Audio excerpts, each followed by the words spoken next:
Drone war heats up. Ukrainian Sting Interceptor, a lightning-fast killer drone flying over 300 km/h, is hunting down Russia's Shaheds like never before. Meanwhile, panic spreads in Russia. Bataysk shakes with explosions. Civilians scream as drones hit deep inside enemy territory. And on the Zaporizhzhia front, it's pure hell, non-stop battles, waves of attacks, and Ukrainian heroes holding the line against everything Russia's got. This is Ukraine Today. I'm Zoroslava Kolesnikova. Stay tuned. It's all just beginning. Sting Interceptor, 300 km/h drone hunts Shaheds. Meet Sting, Ukrainian's tiny, lightning-fast interceptor. At over 300 km/h, it's built to chase down and destroy enemy kamikaze drone Shaheds before they reach our cities. Small, fast and deadly, can Sting stop the drone swarm that terrorize the skies? Full story coming up. At speeds exceeding 300 km/h. These are the movement parameters of the Ukrainian interceptor drone, Sting. The main goal of this little guy is to destroy Russian Shaheds, which the Kremlin is unleashing on Ukraine by the hundreds.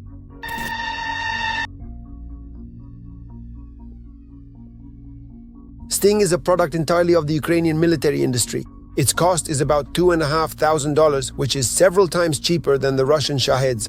This is what makes this interceptor drone indispensable for Ukrainian air defense. Just a year ago, this method of shooting down Shaheds seemed impossible. Now, however, everything has changed dramatically. What once seemed laughable has turned into an inexpensive and crucial element of Ukraine's defense. While Russia bombards its cities with increasingly powerful waves of explosive drones, Ukraine is more and more often using cheap interceptors to stop them. This weapon shot down 150 attack drones during a recent bombardment. Now Ukraine aims to produce 1,000 interceptors a day. One of the world's leading news outlets, Business Insider, writes that interceptor drones like the Sting, which Ukraine is now actively producing, could turn the tide of the war because they cost much less than Shaheds. There has always been and still is a search for cheap means to destroy the enemy's strike capabilities in the form of drones and missiles.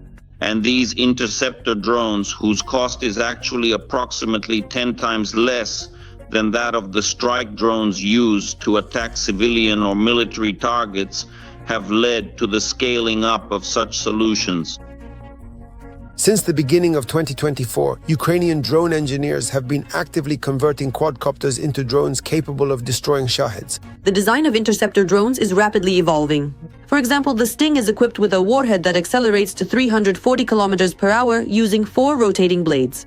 This sensor-guided interceptor, produced by the Ukrainian drone manufacturer Wild Hornets, resembles a handheld rocket and is small enough to fit in a travel bag. Other interceptors look like small gliders. The crews responsible for launching them need to react instantly and decisively to any threats. The Sting pilot explained that his team typically heads out at night, often under the cover of darkness based on intelligence tips. They usually have only about 10 minutes to intercept and engage any approaching Russian drones before those drones move out of range. The improvement of interceptor drones never stops, not even for a minute. Success rates vary from 30% for some interceptors to 80 or even 90%. Success depends on a large number of factors: the type of target, the timing of the interception, the pilot's skills, and many others. Interest in and demand for interceptors has surged sharply not only in Ukraine, but also among NATO countries after the first Russian drones crossed into Poland, especially since the Kremlin continues to invest huge amounts of money in the development and production of Shahed strike drones. Ukraine and NATO countries want to have an effective and, most importantly, inexpensive means of countering them. We are currently negotiating with some pretty big, influential leaders in certain important sectors worldwide, companies that are interested in purchasing our drones. Some of the advanced technologies, for example, we have adopted from foreign partners we have worked with. We know they are integrated into our solution. And there is serious interest because we have the largest, unfortunately for us, but fortunately for the world, and for those who make weapons, the largest testing ground for military technologies in the world. During one of the latest attacks on Ukraine, Russia launched almost 800 aerial targets. and according to Western intelligence estimates, the Kremlin may soon launch up to 2,000 Shaheds of various modifications. Moreover, the Shahed is being modernized in Russia, and in the future it may be able to reach speeds of up to 300 kilometers per hour. So the appearance of Ukrainian interceptor drones should simplify and make air defense operations more effective, especially since, from a financial standpoint, Ukrainian interceptors are cost-effective to use. And victory in war always comes down to economically sound decisions. Drones rattle Russia. Night terror in Bataysk. Civilians in panic. A terrifying night in Bataysk, Rostov region. Residents woke to explosions and the sound of drones overhead. The city, a K-rail hub, was shaken as people ran for cover and voices cried out in fear. Even Russia's social feeds are now pointing targets and debating where Ukrainian drones should strike next. Is Moscow losing control of its own backyard? And are civilian centers now in real danger? Full report next. What is that? Mom! Mom! It was a restless night in Bataysk, Rostov region. Even there, the friendly drones arrived on the night of October 21st. Oh. Damn, I was so scared that it would come to us. It is reported that Bataysk is a major railway and sorting hub. But what's also interesting is that Russians themselves are now suggesting where Ukrainian drones should fly. Guys, not here. You need to hit the Kremlin. You got the coordinates wrong. Meanwhile, the largest Orenburg gas processing plant and Novokubishevsk oil refinery completely halted operations after the Ukrainian drone attack. Although in Russia itself, they say something different. In Orenburg, it's a classic case. The Russian Ministry of Emergency Situations denied there was a fire at the gas plant, but immediately sent firefighters there to put out the blaze. Of course, in Russia, the truth has long been forbidden. When everything is burning, but the reports say everything is calm. And the plants probably won't be up and running again anytime soon. After all, according to reports, restoration work won't begin until at least the start of November. So what is the main objective? To paralyze as many energy facilities in the Russian Federation as possible to create an imbalance. For example, to take out as many facilities as possible in the central part of the Russian Federation, which is exactly what's happening now with all sorts of substations, so that facilities in other regions of the Russian Federation become overloaded and experience oversaturation. 13 occupiers eliminated. Special Operations Forces fighters infiltrated behind enemy lines and destroyed enemy positions. Meanwhile, Trump announced a new secret weapon. There is a weapon that many people don't even know about, and I started working on it 4 years ago. Of course, Trump couldn't help but emphasize the superiority of the United States over China, including in terms of military technology. The United States has a lot of developments, a wide variety of weapons, and all sorts of projects that are at different stages of implementation. Some are already in the final stages, some are only halfway through, and some are just being planned on paper. But due to the economic superiority of the United States, once again, they have many different potential projects. Again, scale is an issue here. They can produce 1 or 2 prototypes and boast that they already have them. But here, the real question is about quantity. Meanwhile, as Russian drones continue to violate European airspace, the German Chancellor announced the creation of a federal unit to combat drones and a center for UAV protection. This is a good sign. It's a good sign that at least something is being done in Europe to counter the Russian threat, because no one knows what to do about Russian drones, but here at least some steps have been taken. How they will be implemented, when they will be implemented, how quickly, how effectively, remains to be seen, but in any case, it's a positive development. This shows that they understand, they recognize the threat, they realize that right now they don't have the resources. Meanwhile, the French Foreign Ministry announced that Ukraine will receive a loan from the EU to purchase defense equipment for the next 3 years. But let's be honest, Putin's presence on the territory of the European Union only makes sense if it leads to an immediate and unconditional ceasefire. Moreover, Vladimir Putin is interested in adopting the principle of an immediate ceasefire because time is working against him. Plus, there's another country joining the Pearl program. Previously, Italy had refrained from participating, having its own reasons, but now the country's position has been reconsidered. Perhaps when Italy first refused to participate in this program, they thought the project wouldn't take off, that it wasn't viable, that it wouldn't last, and that it was all just nonsense. But upon closer inspection, it turned out that it is taking off, it's being funded, interesting developments are emerging, and the countries participating in these projects are gaining access to technologies, sharing data with Ukraine, and it's quite possible that some kind of jealousy was at play in Italy. Russia continues to strike peaceful Ukrainian cities. On the night of October 21st, 6 Russian glide bombs hit Kharkiv. 11 people are known to have been injured. In Kherson, 3 people were injured as a result of a drone attack. And after the drone attack, Chernihiv was left completely without electricity and water.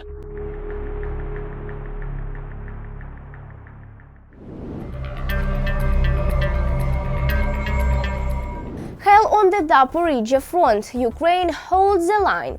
The Zaporizhzhia front is on fire. Ukrainian soldiers are pushing the Russians back, but the enemy keeps attacking again and again. The battles are brutal, day and night, non-stop. Can Ukraine hold the line while Russia threw everything it was into the fight? Full story coming up.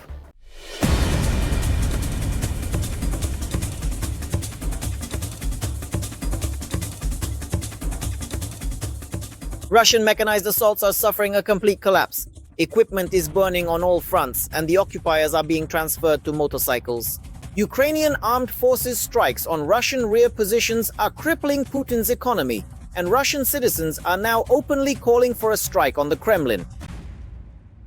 The Kremlin isn't here, damn it. You need to hit the Kremlin, idiots. You got the coordinates mixed up. Zaporizhzhia is under threat. What all military analysts have been talking about has begun. And also Pokrovsk, a thorn in the Kremlin side, continues to hold out, drawing Russian reserves and preventing Moscow from gaining a strategic advantage along the entire front line. Russia is trying to take advantage of the last weeks of good weather to advance as much as possible on the front. This is exactly why the enemy suffered record losses of heavy equipment in October compared to the entire year of 2025. Just in the past 24 hours, 2 tanks and more than a dozen armored fighting vehicles were destroyed. With small assault infantry groups, it is theoretically possible to advance, but certainly not to any significant depth. This may indicate that right now there is an attempt at a mechanized offensive aimed at breaking through the front line across a width of at least 6 to 8 kilometers, the very thing described in military textbooks and combat regulations, and to advance at least several dozen kilometers. Heavy equipment is being used for this purpose. The most well-prepared assault units, both in terms of equipment and personnel, are traditionally concentrated in the Pokrovsk direction. However, round-the-clock attacks are not bringing the occupiers the desired results. As of today, it is clear that despite the enemy's superior forces on all fronts, including the Pokrovsk direction, which remains truly the hottest spot and where the Russian army is attacking the most, we can say that such frontal actions by the Russians are unlikely to be repeated today, because it is obvious that the 51st Combined Arms Army, which is attacking in this direction, has plenty of other problems to deal with. And the main one is the encirclement of Russian troops near Dobropilya. For about a month now, Moscow has been trying to send in reserves there, which significantly disperses the efforts of the Russian group. As a result, all that has been achieved regarding Pokrovsk is the presence of small sabotage and reconnaissance groups on the outskirts of the city. Indeed, counter-sabotage operations are very active today. Accordingly, the main task for the defense forces is to drive the Russians out of the urban buildings as much as possible, because engaging in urban combat is the Russians' objective at this stage, to gain a foothold in the city so that they can then wait for reinforcements from other forces. At the same time, it seems that another hotspot may become the Zaporizhzhia direction. After Pokrovsk, this is the second place where the Russians are trying to break through with large mechanized columns. However, they are also failing to achieve any results here. The situation has reached the point where even the ZID military bloggers, who usually praise every wise decision of the command, have been forced to change their rhetoric. The enemy can easily send 30 FPV drones against a single tank. Accordingly, no tank can withstand 30 FPV drones. That's the whole point. It's utterly insignificant peanuts. Go to hell. Frankly, all you so-called experts who keep pushing for more recruitment just to send people to be wiped out in columns. However, in the high offices of the occupiers, they stopped counting losses a long time ago. The main thing is to ensure progress at any cost, and where there is none, at least to show the necessary drive. I believe it is extremely important for the enemy to get as close as possible to the regional center of Zaporizhzhia.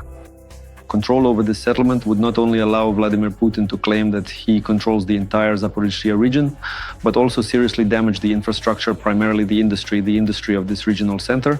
In the south of the Zaporizhzhia region, there is quite a large distance between settlements. This means that the enemy has the opportunity to maneuver forces and resources. At the same time, today's maneuvers are mostly aimed at controlling Ukrainian logistics. After all, a large weapons hub in the form of the regional center allows the Ukrainian armed forces to quickly deliver ammunition and reserves. In the Poltavka-Malinovka-Uspenovka sector, Russian infantry regularly conducts assault operations, mainly using convicts and other expendables. The logistics situation is about the same as in all other directions. The Russian armed forces are trying to control all transport routes, setting up ambushes or drone checkpoints, including using optical surveillance. However, attempts to quickly rush through the kill zone sometimes end in mishaps. For example, like this self-destruction against a disabled vehicle. They were heading into the attack, but because of the smoke from the smoke grenades, they didn't see the disabled armored vehicle and crashed into it one after another. At the same time, intense resistance continues in the Russian rear as well. For example, a strike by drones and Storm Shadow cruise missiles the day before appears to have permanently shut down the Bryansk chemical plant. The results of the strike are being clarified, but according to monitoring channels, the plant has been completely destroyed. Photos of the missile tail sections scattered around the area were published in Telegram channels. The Bryansk chemical plant is an important part of the Russian military-industrial complex. At this facility, the occupiers produced gunpowder, explosives, and components for rocket fuel.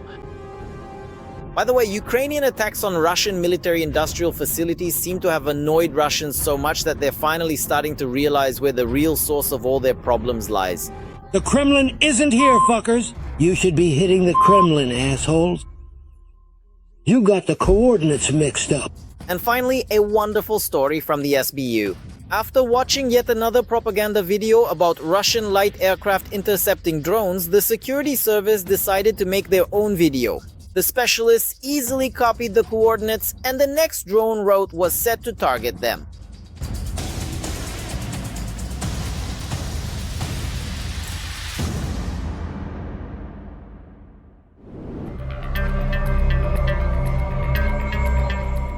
That's all for today on Ukraine Today. If you believe the truth should be fly faster than enemy drones, like, comment and subscribe. Your support keeps us on the front line of information.